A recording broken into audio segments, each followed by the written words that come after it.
आज हम लोग बात करने वाले हैं एक बहुत ज़्यादा क्रीपी ऑटो वाले भैया के बारे में। सो एक्चुअली मैं ऑटोज़ में ट्रैवल करती रहती हूँ, इसलिए मुझे पता है कि ऑटोज़ वाले भैया के साथ कैसे इंटरेक्ट करना रहता है। तो only interaction I have with any auto वाले अंकल या भैया इज़ कि मुझे यहाँ पे जाना है, मुझे यहाँ पे छोड़ दो इतने पैसों में, एंड फिर जब राइड खत्म होती है मैं उतने पैसे उनको दे देती हूँ। So that is the only interaction I generally have with auto वाले भैया। बट ये भैया जो थे ऑटो वाले बहुत ज़्यादा क्रीपी थे। इनका जो ऑटो स्टैंड है जहाँ पे पैसेंजर्स को उतारना होता है वो आ गया, और मैंने इनको बोला कि मुझे उतार दो, बट इन्होंने बोला कि इनके पास और कोई सवारी नहीं है, पूरा ऑटो खाली था, तो मैं आपको अंदर तक छोड़ देता हूँ। एंड मेरे को लगा कि ऐसा कई बार ऑटो वाले अंकल्स करते हैं, बिकॉज मेरे को एक्सपीरियंस है कि जब नहीं होते हैं ना पैसेंजर्स उनके पास, तो वो ऐसा करते हैं कि जो सवारी होती है वो उनको अंदर तक छोड़ देते हैं, वो 10-20 रुपये एक्स्ट्रा ले लेते हैं। एंड मैं यहाँ जहाँ पे मैं गई थी वहाँ पे मैं ऑलरेडी जा चुकी थी एक आधे ऑटो वाले अंकल के साथ, जिन्होंने ऐसा किया था और मुझसे 10 रुपये एक्स्ट्रा लिए थे। तो मैंने बोला कि ठीक है आप आप छोड़ दो। एंड इतने जो छोटा सा एरिया था उसमें जाते जाते उन्हें मेरे को उस राइड पे he started talking about his family की मेरी फैमिली में मतलब मैं ये करता हूँ, वो करता, मैं ये करता था, वो करता था, मतलब मुझे कुछ इतना याद भी नहीं है डिटेल्स उनके। तो आई वाज लाइक कि क्यों ही रेलिवेंट होगा, मेरे को भी बता रहे हैं। बट जनरली कई बार ना ऐसे ऑटो वाले जो बूढ़े अंकल्स भी होते हैं ना, वो भी अपनी फैमिली के बारे में बात करते हैं, तो फिर हमें सिर्फ मुंडी हिलानी रहती है। तो that is what I have learned from जो पुराने मेरे ऑटो राइड्स में मैंने यही सीखा था कि बस मुंडी हिलाते रहो और उनसे बात वगैरह करने की, कम्युनिकेट करने की कोई ज़रूरत नहीं है।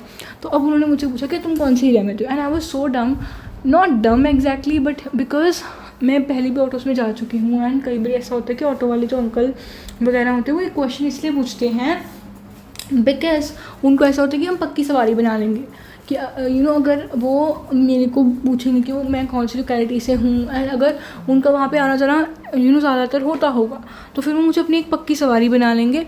तो इस इंटेंशन से ऑटो वाले भैया से अंकल से ऐसा पूछते हैं क्वेश्चन। तो मैंने उनको रिप्लाई कर दिया, एंड नाउ ही सेड कि अगर तुमको कहीं जाना होगा ना, यहाँ पे जहाँ पे मैं जा रही थी वहाँ पे मुझे 2-3 दिन के लिए जाना था, it was something like that. तो मुझे वो उन्होंने बोला कि अगर तुम्हें यहाँ पे दोबारा आना होगा ना तो तुम ऐसा करना कि मैं तुम्हें ये वाली जगह से ले लूँगा। तो उन्होंने एक स्टॉप बता दिया मिडवे ऑफ द वो मेरे घर के पास में। तो फिर लाइक आई वाज लाइक नहीं, एंड मैंने उनको पैसे वगैरह पकड़ाने का ट्राई किया। मेरी इतनी देर में मेरा वो आगे जगह जहाँ पे मेरे को जाना था, तो मैंने उनको पैसे वगैरह पकड़ाने का ट्राई किया, बट उन्होंने पैसे नहीं लिए, और मतलब कि मैंने ज़बरदस्ती उनको थोड़े बहुत पैसे पकड़ा दिए। एंड मैंने बोला कि अब जाओ। और अब मेरे को डर लग रहा है कि अब, क्योंकि मेरे को पहले तो समझ नहीं आ रहा कि हो क्या रहा है, बट अब मुझे लगा कि वो पैसे भी नहीं ले रहा है इंसान, तो मुझे समझ में आया कि this is not normal. Because अगर आप सवारी बनाने का मुझे ट्राई कर रहे हो कि अगर मैं पक्की सवारी बन जाऊँ आपकी, तो दैट डजंट मीन कि आप पैसे नहीं लोगे, तो दैट मीन्स तो आप पैसे लोगे ना। तो फिर मैंने मैंने अपनी मम्मा पापा को कॉल किया। मैं मंदिर चली गई पहले, बिकॉज मेरे को था कि अगर मैं यहाँ पे ये इंसान मेरे को फॉलो करेगा मंदिर में, you can't do anything wrong to somebody. मतलब मेरा को ऐसा लगता है कि मंदिर में I am the safest, because वहाँ पे इतने सारे लोग होते हैं और वो सब होता है। तो वो पास में मंदिर था, मैं मंदिर के अंदर चली गई और मैंने वहाँ पे हनुमान चालीसा पढ़नी शुरू कर दी। मैं लोगों के बीच में खोस ही गई। तो या दैट इज़ व्हाट हैपेंड। तो उसके बाद फिर अगले दिन क्या हुआ कि मेरे को फिर से वहाँ पे उस जगह पे जाना था।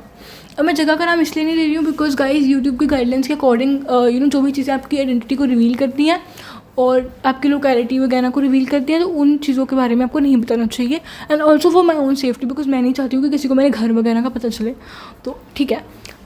फिर मैंने वो जो मम्मा पापा को कॉल हो चुका है। हाँ, अगले दिन तो अगले दिन जब मैं गई ना यहाँ पे वापस उस जगह पे, तो वो इंसान वहाँ पे है ऑलरेडी प्रेजेंट है। And then he was like hello madam, and वो ऐसे कट करके चला गया। And I was so scared, मैं आपको बता नहीं सकती हूँ मैं कितना स्केयर्ड थी। मैं चिल्लाई भी, आई डोंट थिंक, मेरे को याद भी नहीं है वो इंसिडेंट ढंग से। मैं बहुत डर गई थी। एंड फिर आई स्टिल रिमेंबर बार बार मुड़ के मैं देख रही थी, कोई भी ऑटो पास में से निकलता, मैं I use to like literally shake at that point, because मेरे मैं अकेले जा रही हूँ। अगर वो इंसान मेरे पे कोई चीज़ फेंक देता है या वो इंसान मेरे पे ऑटो चढ़ा देता है, किसी को कोई फ़र्क नहीं पड़ता। मतलब इतनी वो भरी पूरी सड़क है, उसमें किसी को कोई फ़र्क नहीं पड़ेगा। अगर मेरे को कुछ हो भी गया तो I was very scared at that point. So yeah, this is the creepiest person I have ever met. And अगर आप लोगों के साथ भी ऐसा कभी कुछ हुआ है तो guys don't worry, everything's gonna be okay. Tell your parents about it. They're gonna do something about it.